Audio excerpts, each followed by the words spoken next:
सावन के महीने में प्रदोष का जो दिन आए, दो प्रदोष श्रावण के महीने के दो प्रदोष पड़ेंगे। किसी भी प्रदोष पर एक पीपल के पत्ते पर कनेर का पुष्प अपने घर के अंदर रख लीजिए प्रदोष के एक दिन पहले, और प्रदोष वाले दिन उसको बहते हुए पानी में डाल दीजिए। जिंदगी में जो तुम्हारे यहाँ तकलीफ चल रही है, एक उठ रहा है, एक बैठ रहा है, एक बीमार पड़ रहा है, एक ठीक हो रहा है, फिर बीमार पड़ रहा है, फिर ठीक हो रहा है, ये ठीक हुआ, फिर इसको हो गया, फिर इसको कुछ हो गया, फिर किसी को कुछ हो गया, अर्थात शिव का नाम लेकर। और फिर ही ध्यान देना, इस क्रम को करने के लिए आपको तुम रुकेश्वर महादेव का नाम लेना पड़ेगा। कौन से महादेव का नाम बोलना है? तुम रुकेश्वर महादेव। आज सावन का दूसरा सोमवार है। सावन के कई बार 4 सोमवार पड़ जाते हैं, कई बार 5 सोमवार पड़ जाते हैं। सावन का पहला सोमवार होता है शिव तत्व का, श्रावण का दूसरा सोमवार होता है देवी तत्व का, मां दुर्गा, मां भवानी।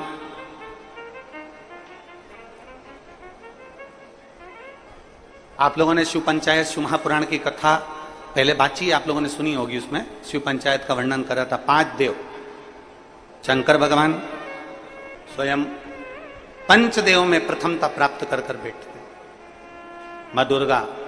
एक एक सोमवार की महत्वता है, एक एक सोमवार का क्रम है। कई माताएं उस क्रम को धारण भी करती हैं, ऐसा नहीं कि कई माताएं नहीं करती हैं, सबका अपना अपना नियम होता है। कोई शिव मंदिर में जाता है तो एक अक्षत, एक चावल का दाना शिव जी को समर्पित करता है, कोई मंदिर जाता है तो एक पुष्प शिव जी को समर्पित करता है, कोई मंदिर जाता है तो एक बेलपत्र शिव जी को समर्पित करता है, कोई मंदिर जाता है तो जल समर्पित करता है। सबका अपना अपना भाव है। जैसे तुम शिव को जिस प्रदोष व्रत का हम वर्णन करते हैं, जिस प्रदोष के दिन का आपको बधाई कल हमने दी थी कि प्रदोष की आपको बधाई हो। प्रदोष शाम का जो समय होता है, प्रदोष काल जो होता है, उसका वर्णन जब हम करते हैं, ये प्रदोष की पूजन का विधान किसने बनाया, ये प्रदोष की पूजन का नियम किसने बनाया, ये प्रदोष की संध्या काल का, प्रदोष के समय का पूजन का विधान कौन बनाया, ये प्रदोष के समय पर एक बेलपत्र चढ़ाने का विधान किसने बनाया, प्रदोष के समय पर एक समीपत्र चढ़ने का विधान किसने बनाया। प्रदोष के समय पर अगर मान लो कोई भिखारी से भिखारी व्यक्ति भी है जो ठेला चला रहा है, उसके पास में खाने के लिए कुछ नहीं है, फटे कपड़े पहन रहा है, उसकी जिंदगी में कुछ भी नहीं बचा और कर्जे में लदालूम हो गया, एक चावल का दाना अगर वो प्रदोष के दिन, प्रदोष काल में शाम के समय पर शंकर के शिवलिंग पर चढ़ा देता है तो 3 या 4 प्रदोष में उसका कर्जा चूकना प्रारंभ हो जाता है। प्रदोष का विधान इतना, ये प्रदोष का वर्णन करा किसने, इतना प्रदोष की महत्वता बताई किसने, कौन करे इतना वर्णन? अगर प्रदोष की महत्वता बताने वाला कोई है, इसीलिए मेरे शंकर भगवान माता सती को लेकर कुंभज ऋषि के यहाँ, अगस्त ऋषि के यहाँ कथा सुनने के लिए गए थे, क्योंकि उनके बराबर कोई शंकर के महत्व को बता नहीं सकता और प्रदोष के महत्व को नहीं बता सकता। सती मैया को प्रदोष का महत्व बताने के लिए शंकर सती जी को लेकर कुंभज बाबा के यहाँ गए थे, अगस्त ऋषि के, कि प्रदोष के महत्व को तो जानो सती, तुम प्रदोष के महत्व को तो सती जानो, तुम प्रदोष के महत्व को तो सती पहचानो कि प्रदोष का महत्व क्या होता है, प्रदोष काल का महत्व क्या होता है, प्रदोष के समय का महत्व क्या होता है। जिस समय पर सूरज डूब रहा हो,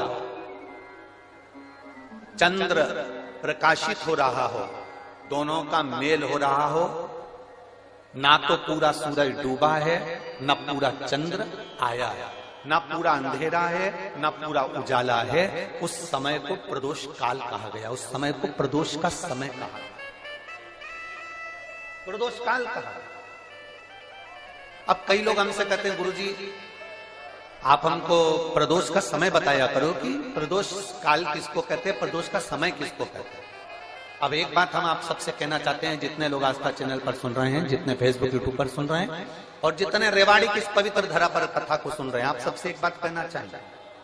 अगर हम समय देखकर बताएं आपको कि शाम को 6 बजे, 6:30 बजे, 6:30 के लेकर 7:30 के बीच में ये समय है, या 5:30 से लेकर 6:30 तक का ये समय है, या हम तुमको बोल दें कि इतनी बजे ये समय प्रदोष काल का रहेगा या इतनी बजे ये समय रहेगा, तो देखिए कभी कभी ठंड का समय आता है तो दिन जल्दी ढल जाता है, कभी कभी गर्मी का समय रहता है तो दिन बहुत लेट ढलता है। इसलिए समय की गणना से मत चलो, आप तो ये अंदाजा लगाकर रखो कि दिन ढल रहा हो अंधेरा होना शुरू हो रहा है, सूरज डूब रहा हो, चंद्र प्रकाशित हो रहा हो, अंधेरा अपना काम कर रहा है, सूरज ढलता जा रहा है, दिन कम होते चले जा रहा है और अंधेरा थोड़ा बढ़ते चले जा रहा है। इन दोनों का जो मिलन का समय हो, अब वो कितनी भी बजे, आप तो बस उसके मिलन का समय निकाल लो, वही समय प्रदोष काल कहलाता है, वही समय प्रदोष।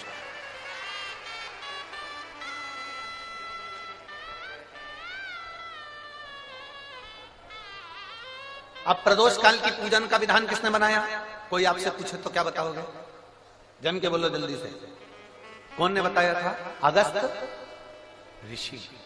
शिव तत्व कह रहा है, भगवान शंकर का पावन चरित्र कह रहा है। एकांबरेश्वर महादेव कांचीपुरम में, तमिलनाडु में, भारत की भूमि पर दुनिया के सबसे विशाल मंदिरों में, जो विशाल मंदिरों की गणना होती है, उन विशाल मंदिरों में सबसे बड़े मंदिर की गणना में कांचीपुरम का, ये तमिलनाडु का मंदिर एकांबरेश्वर महादेव का आता है।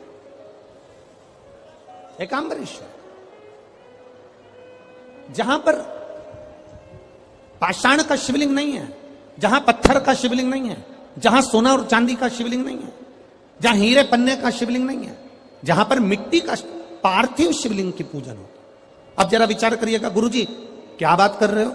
ये पार्थिव शिवलिंग, मिट्टी का शिवलिंग, जहां एकांबरेश्वर महादेव के मंदिर में पूजा जाता है, वहां क्या वो शिवलिंग मिट्टी का फटा नहीं होगा? क्या उसमें दरार नहीं पड़ी होगी? क्या वो मिट्टी का शिवलिंग बेकार नहीं हुआ होगा? हम जब पार्थिव शिवलिंग का निर्माण करते हैं, तब उस समय उसमें हम बहुत से पदार्थ डाल देते हैं। आप कुछ डालें ना डालें, दो चीजें मिट्टी के अंदर अवश्य डालें, एक मक्खन या दूध या गाय का, जम के बोलो, घी, और दूसरा भस्म। ये दो चीजें क्यों डालना चाहिए? कि शिवलिंग अच्छा बनेगा, शिवलिंग पक्का रहेगा, दरार नहीं पड़ेगी, उसके लिए डालना चाहिए क्या? ना ना ना, पार्थिव शिवलिंग का निर्माण करने वाले दो चीजों का स्मरण अवश्य रखें। पहला, मिट्टी के अंदर जब हम मक्खन, दूध या गाय का घी डालकर शिवलिंग का निर्माण करते हैं, जिसके घर में वंश नहीं बढ़ता, 20 साल, 25 साल, 15 साल, 12 साल हो गए हों, और जिसके घर में बच्चा ना हुआ हो, हम उनसे भी निवेदन करेंगे कि प्रत्येक प्रदोष, प्रत्येक शिवरात्रि, हर महीने प्रदोष आती है, हर महीने शिवरात्रि आती है, प्रत्येक शिवरात्रि, प्रत्येक प्रदोष को आप मिट्टी के अंदर मक्खन या गाय का दूध या गाय का घी, देसी गाय का मिलाकर शिवलिंग बनाकर उसकी पूजन करना प्रारंभ करें। 1 साल पूरा नहीं होगा, भले 20 साल हो गए होंगे, पर आपका गर्भ जरूर ठहरेगा, ये निश्चित। भले 20 साल हो गए, 22 साल हो गए, 25 साल हो गए, डॉक्टर ने मना कर दिया नहीं होगा, फिर भी आप बाबा पर भरोसा, बोल बम का नारा है, बाबा है। आप विश्वास के साथ शिव की आराधना करिए। गाय, देसी गौ माता का दूध, मक्खन, घी, ये हमारे मिट्टी के अंदर मिलाकर जब हम शिवलिंग का निर्माण करते हैं तो हमारा वंश बढ़ता। दूसरा, भस्म। दूसरी चीज क्या है? जम के बोलो जरा, पीछे वाले भी, और जितने आसपास के जितने 5 पंडालों में जो बैठे हैं, जो अलग से पंडाल लगाए गए हैं, उनमें भी जो भरे बैठे हैं, इधर के पंडालों में पीछे वाले, और जितने लोग रोड पर बैठे हैं, जितनी दुकानों के अंदर बैठे हैं, वो भी जरा सावधानी से सुनना। ये पार्थेश्वर शिवलिंग कथा आपको बाद में नहीं मिल पाएगी, बड़े ध्यान से सुनना। ये अपनी जिंदगी बनाने के लिए मां पीताम्बरा ने अपने धाम में करवाई है, अपने जीवन को कृतार्थ करने। कार्यकर्ता कितनी भी बात करें, पड़ोसी कितना भी बोलता रहे, उसका कोई जवाब मत दो। आप कथा सुनने आए हो, बड़ी मेहनत से धूप में चलकर आए हो, 500 रुपए खर्च कर कर यहां पहुंचे हो, दिल से सुनना, तो बाबा दिल से तुम्हारी झोली भर कर भेजेगा। समय बर्बाद मत करना बिल्कुल भी, और जिसको समय बर्बाद करना है वो चुपचाप से उठकर यहां से पंडाल से बाहर जाकर अपनी गाड़ी उठाकर जा सकता। बड़ी मुश्किल से कथा मिलती है, और दतिया वालों के तो भाग्य में आदरणीय गृह मंत्री जी ने करा ली, तो बाबा की कृपा से ये इतना बड़ा कुंभ भरा गया, यही बाबा की कृपा। दिल से सुन लो उसको। पहले नंबर पर है मिट्टी में मिलाया गया मक्खन, घी या दूध। दूसरे नंबर पर है, जम के बोलो जल्दी से, भस्म। ये दूसरे नंबर पर। भस्म का प्रयोग शिवलिंग का जब निर्माण करे, पार्थिव शिवलिंग जब बनाए, मिट्टी में थोड़ी सी भस्म जरूर मिलाए। भस्म किस चीज के लिए होती है? भस्म किसके लिए धारण कराई जाती है? तो महाराज शिव महापुराण की कथा कहती है, जब शरीर में कोई बड़ी बीमारी आने वाली होती है, आप एक साधारण सा प्रयोग कर देखिएगा अपने जीवन में। एक साधारण सा प्रयोग, जब आपको लगे कि डॉक्टर ने बोला है कि कोई बड़ी बीमारी का चांस बन रहा है, कोई बड़ी बीमारी होने वाली है, आप थोड़े दिन तक देवाधिदेव महादेव का ये शिवलिंग, ये जलाधारी, ये जहां से जल बहता है, गणेश जी का स्थान, कार्तिकेय जी का स्थान, बीच में एक मोटी सी लाइन अशोक सुंदरी, शिवलिंग जो शिवलिंग रखा है, जो जलाधारी है वो मां पार्वती जी का हस्त कमल, ऊपर से एक एक बूंद जो पानी गिर रहा है, जिस कमंडल में से, जिस जलाधारी में से जल गिर रहा है, वहां शंकर भगवान की 5 बेटियां, जया, विषहरा, शामली बारी, दौतली और देव, ये भगवान शिव की 5 बेटी। जब आपको लग रहा है कि मेरी जांच होने जा रही है, जब आपको लग रहा है कि मुझे डॉक्टर को दिखाने जा रहे हैं, मुझे लग रहा है कि कोई बड़ी बीमारी ना निकल जाए, अल्ट्रासाउंड करा रहे हैं, एक्सरे करा रहे हैं, उससे पहले घर में अगर थोड़ी सी भस्म रखी है, उस भस्म को जब आप जल चढ़ाने के लिए शिव जी के मंदिर में जाओ, हॉस्पिटल में दिखाने के लिए जांच कराने जाओ, उससे पहले एक काम जरूर करना, शंकर भगवान का जहां शिवलिंग रखा है, उस शिवलिंग के पास में भस्म का लेपन कर कर देवाधिदेव महादेव पर 1 लोटा जल समर्पित कर कर उसी भस्म को अपने कलेजे पर, अपने हृदय पर लगाकर देवाधिदेव महादेव का पंचाक्षर मंत्र नमः शिवाय, षडाक्षर मंत्र ओम नमः शिवाय या श्री शिवाय नमस्तुभ्यम बोलकर फिर आप जांच के लिए चले जाओ। कोई बड़ी बीमारी तुम्हारी जिंदगी में निकल ही नहीं सकती।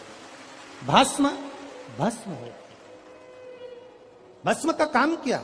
हमारे रोग को, हमारी बीमारी को, हमारे आने वाले जो रोग हैं, जो बीमारी है, जो तकलीफ है, उसको समाप्त करती है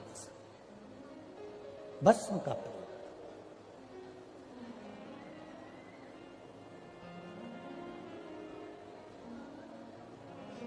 शिवलिंग का निर्माण कर रहे हो, पार्थिव शिवलिंग का, उसमें थोड़ी सी भस्म हमारी बीमारी को हर लेती है, थोड़ी सी भस्म हमारी तकलीफ को हर लेती है। भस्म का प्रयोग। चपटी भभूत में है खजाना कुबेर का। शिव के शरीर से, भगवान देवाधिदेव महादेव के तन से लगी हुई भस्म साधारण नहीं है। भस्म को चढ़ाने वाला भी साधारण नहीं होता और भस्म को लेने वाला भी साधारण नहीं होता। शंभु शरण पड़ी मांगो घड़ी रे घड़ी, दुख काटो दया दर्शन। पार्थिव शिवलिंग का निर्माण करते समय 2 चीजें ध्यान से अवश्य मिलाएं। पहला माखन, घी, दूध, दूसरा भस्म। ये श्रंभेश्वर महादेव जो नाम है,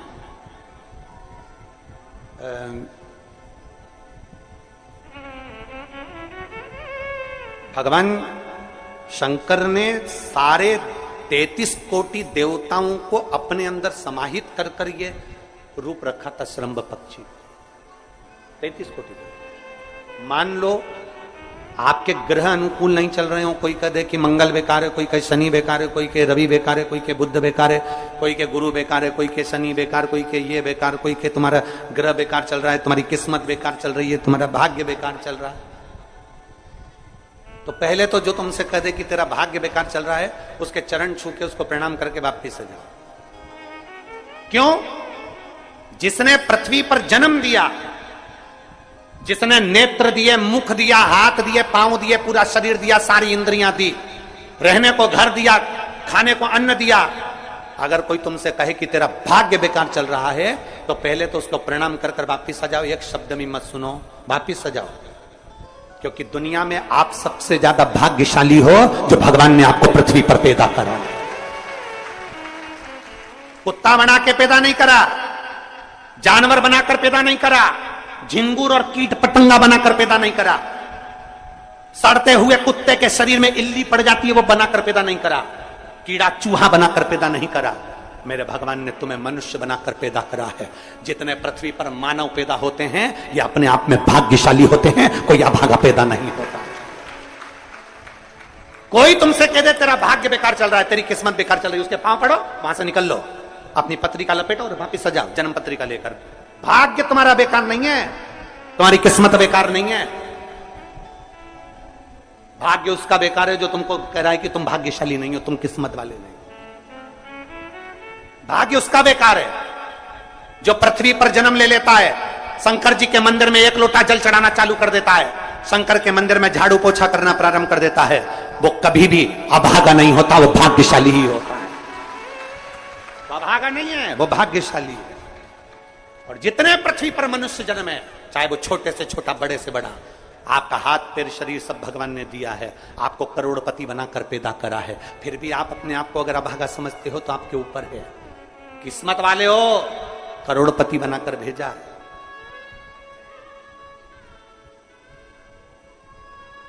कुत्ता 1000, 10,000, 20,000, 25,000, 50,000 में बिकता है। तुम्हें तो भगवान ने 2-2 किडनी दिए, अभी बेचिए 20-20 लाख में, यूं बिक जाएगी। भगवान ने नेत्र दिए 50-50 लाख में, अभी बिक जाए 5 लाख में। एक एक शरीर भगवान ने कीमत वाला बनाकर भेजा है। किसी डॉक्टर के पास बैठना और पूछना कि कौन से अंग की कितनी कीमत होती है, वो डॉक्टर बता देगा कि तुम्हारे शरीर की क्या कीमत है। और उसके बाद भी कहते हो कि हम अभागे। बताने वाला कह देता कि तुम भाग्यहीन हो, तुम भाग्यशाली नहीं हो, तुम किस्मत वाले नहीं हो। वहां से पत्रिका उठा चल दो, कहते मेरे बाबा ने मुझे भाग्यशाली बनाकर भेजा है। और अपने हाथ में वो बल होता है कि आप स्वयं इतनी मेहनत कर कर आगे बढ़ सकते हो कि अपने आप किस्मत वाले बन सकते हो।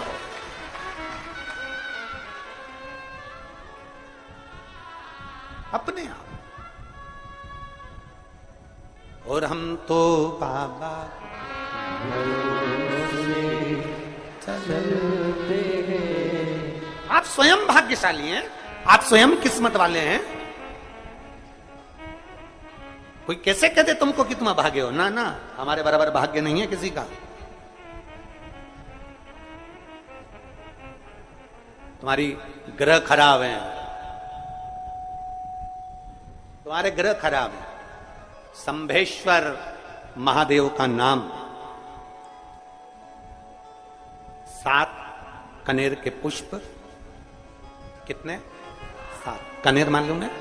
ये रोड पर जो जाते हो डिवाइडर में पीला पीला फूल लंबा, जो कि पशु पक्षी कोई नहीं खाता, जहरीला फूल माना जाता है। कनेर के 7 फूल, एक बेलपत्र।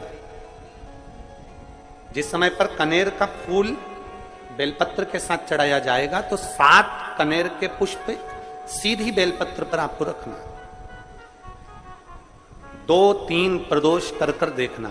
अगर कोई आपसे कहे कि आपका भाग्य ठीक नहीं चल रहा, आपकी किस्मत ठीक नहीं चल रही, आपके ग्रह ठीक नहीं चल रहा है, आप भाग्यशाली नहीं हो, पहले तुम वहां से उठ जाओ। उसके बाद में देवाधिदेव महादेव के पास 7 कनेर के पुष्प एक बेलपत्र में रखकर नंदीश्वर के पास में बैठकर श्री शिवाय नमस्तुभ्यम बोलकर अशोक सुंदरी वाली जगह पर स्पर्श कराकर भगवान शंकर पर 7 फूल के साथ बेलपत्री की डंडी अशोक सुंदरी की साइड हो, ऐसा स्मरण करते हुए शिव को समर्पित कर दे। वही बेलपत्री 5 बार नमः शिवाय या पंचाक्षर मंत्र, षडाक्षर मंत्र या श्री शिवाय नमस्तुभ्यम बोलकर वही बेलपत्री 3 प्रदोष, 4 प्रदोष, 5 प्रदोष, 2 प्रदोष, जितने प्रदोष आप चढ़ा रहे हैं प्रदोष काल में, वो बेलपत्री लाकर अपने कक्ष में अपने पूजन वाले स्थान पर रखते जाओ। एक बेलपत्री एक प्रदोष पर लाओगे, अगला प्रदोष आएगा, कितना अंतर पड़ता है। आपके भाग्य बदलने में आपको खुद मालूम पड़ जाएगा कि आपकी किस्मत कैसे बदल रही है। मेहनत आपको करना है, परिश्रम आपको करना है, लगन आपको लगाना है, और बेलपत्री और कनेर का पुष्प शिव को चढ़ा। मेरी जीजियों, मेरे जीजाओं, मेरी बेटियों, बेटाओं, मेरी माताओं, मेरे भाई, मेरे बांधव, अपने को भी अगर गलत विचार आते हो, पूजन के समय पर पाठ करते करते गलत जगह पर अपना मन जा रहा हो, तो 5 प्रदोष, एक कटोरी में 1 चम्मच घी गाय का, देसी गाय का 1 चम्मच घी, 1 चम्मच भी ना हो तो आधी चम्मच घी, आधी चम्मच भी अगर घर में ना हो तो 2 बूंद घी, 2 बूंद भी ना हो तो देसी गाय का 1 बूंद घी अपनी हथेली में मध्य में लगाकर, जो शंकर भगवान का, भगवान शिव जी का जो शिवलिंग होता है, उस शिवलिंग के ऊपर के भाग पर अपनी हथेली को रखकर, और जो अशोक सुंदरी वाली जगह है उस जगह पर अपनी हथेली का घर्षण करना चाहिए। लगभग 5 प्रदोष अगर आपने कर लिया तो निश्चित है आपकी बुद्धि में कभी गलत विचार पूजन करते समय आएगा ही नहीं, और गलत दृष्टि की ओर जाओ जाओ।